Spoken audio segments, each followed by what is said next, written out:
어린 시절 레너는 지금과 다르게 조용한 성격이었습니다. 부모님의 이혼과 경제적인 문제가 당시 레너를 주눅들게 했죠. 그는 집안 사정으로 여러 번 학교를 옮겨 다니며 수도 없이 낯선 환경에 적응을 해야 했습니다. 그럼에도 레너는 훗날 자신보다 어린 4명의 동생들과 함께 지낸 유년 시절에 대해 쉽지 않은 나날이었지만 우리 집에 많은 사랑이 있었기에 괜찮았다라고 말했죠. 학창시절 레너는 조용한 성격의 스포츠나 드라마가 아닌 음악을 좋아했고 음악 작곡에 열심이었습니다. 현재도 제레미 레너의 유튜브에 가보시면 그가 작곡한 노래를 들을 수 있죠.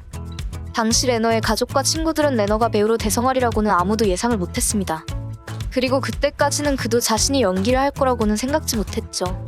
고등학교를 졸업 후 머데스토 주니어 칼리지에 입학해서 컴퓨터공학, 형사학, 심리학 등 닥치는 대로 공부하다 2학년 때 돼서야 연기에 흥미를 보이기 시작했죠. 처음 연기를 시작한 레너는 엄청난 희열을 느꼈습니다. 무대에서 레너는 마음껏 자신을 표현할 수 있었죠. 그렇게 그는 연기에 푹 빠졌습니다. 그리고 그는 배우가 되기로 결심하죠. 또한 연기를 배우면서 지금도 가장 친한 배우인 데이비드 보리에너즈를 만나게 되죠. 둘은 정말 열정적이었습니다. 그렇게 제너는 대학에서 연기의 기초를 배우고 진정한 배우의 길을 걷기 위해 들뜬 마음으로 로스앤젤레스로 떠나게 됩니다. 그의 마음과는 달리 이때부터 그의 인생의 내리막이 시작되죠. 자존심이 강했던 그는 남들처럼 닥치는 대로 아무 역할이나 하지 않았기 때문에 부모님의 지원이 없던 그는 생계가 제대로 유지될 리가 없었습니다. 시간이 지나고 배고픈 나날을 참지 못한 그는 다른 신인들과 마찬가지로 작은 역할로 데뷔하게 되었죠. 그가 맡은 조연 역할은 코미디 영화 국립 남푼의 시니어 트립이었습니다. 하지만 그는 조연 역할이었기에 제대로 된 출연료는 받지 못하였죠. 당시 그는 맥도날드에서 29센트에 2개 주는 햄버거로 끼니를 때우기도 했으며 돈이 없어 전기가 끊겨서 캠핑까지 하면서 산 적이 있었다고 하죠.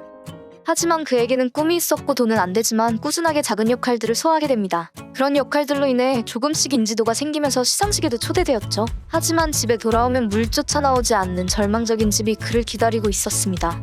당시 레너의 여자친구는 그에게 연기로 먹고 살기 힘들지 않겠냐라고 충고했고 가난에 지친 레너도 그녀의 말을 듣고 친구와 주택정비 사업에 뛰어들었습니다. 그가 호크아이가 되기 전까지 주택정비 사업에서 번 돈이 연기를 통해 벌어들인 수입보다 훨씬 많았다고 하죠.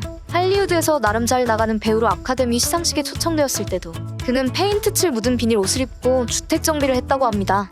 다시 2000년대 초로 돌아가서 그의 배우 인생에서 중요한 전환점이 찾아오게 됩니다.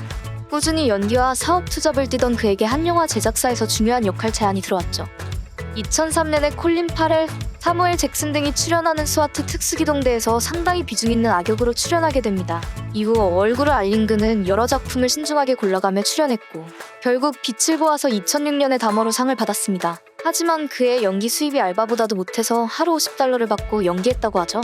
연기로 돈은 벌지 못했지만 그의 연기에 대한 열정은 식지 않았고 결국 그의 전성기가 될 영화에 출연하게 됩니다. 바로 하트로커라는 영화인데요.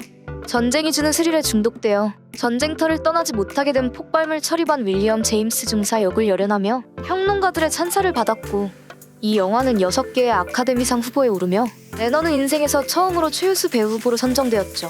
시상식에서 그는 그동안 힘들었던 연기 생활을 떠올리며 이렇게 말합니다.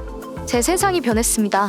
이 영화는 내 진짜 연기를 보여줄 진정한 기회였고 저는 아주 오랜 시간 동안 이런 역할을 기다리고 있었다라고 말이죠. 그렇게 승승장구하며 전성기인 제레미 레너는 벤 애플렉은 감독이 연출한 영화 더 타운에서 제임스 코글린 역을 맡아 여배우 레베카 홀과 블레이크 라이블리와 함께 폭력적인 성질을 가진 악당의 역할을 하는데요. 방금 감옥에서 나온 핫헤드 범죄자를 묘사하며 그는 인생의 2번째 아카데미 상 후보에 오르게 됩니다.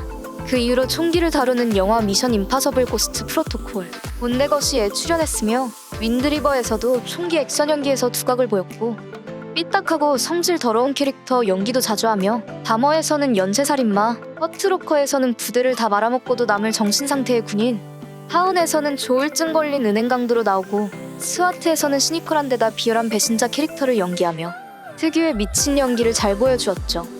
그의 총기 액션과 삐딱한 연기를 주시하고 있던 제작자가 그에게 접근하기 시작했습니다. 그는 마블의 수장 케빈 파이기였죠. 케빈 파이기는 제레미 레너에게 호크아이 역을 제안하지만 마블에서 제시한 계약서가 제레미 레너를 고민에 빠뜨렸습니다. 아무도 50살의 타이즈를 입은 나를 보고 싶어하지 않을 거야. 그렇습니다. 계약서에 사인을 하게 되면 히어로 영화의 여러 편에 나와야 했기 때문이었죠. 하지만 그는 멀리 보지 않고 현재를 생각하기로 하죠. 마블의 히어로 역은 제레미 레너가 봐도 너무나 탐나는 역할이었죠. 고민하던 제레미 레너는 마블과 계약을 하게 되고 호크아이의 역할을 맡게 됩니다. 명품 총액션 연기를 하던 그가 펼치는 활액션은 관객들의 입을 떡 벌어지게 만들었고 그의 눈빛 연기는 많은 관객들을 매료시켰습니다. 어벤져스를 찍을 당시 제레미 레너는 로버트 다우니 주니어에 비하면 적은 액수지만 제레미 레너는 지금까지 영화에 출연하여 받은 출연료의 77배인 200에서 300만 달러를 출연료로 받았다고 합니다. 이때부터 제레미 레너의 연기 수입이 주택 정비 사업의 수입을 능가했다고 알려져 있죠. 마블의 인기에 힘입어 제레미 레너의 최전성기가 찾아오게 됩니다. 그리고 이때부터 그는 충격적인 구설수에 오르게 되죠. 자, 오늘은 어벤져스 멤버인 제레미 레너에 관해서 알아봤습니다.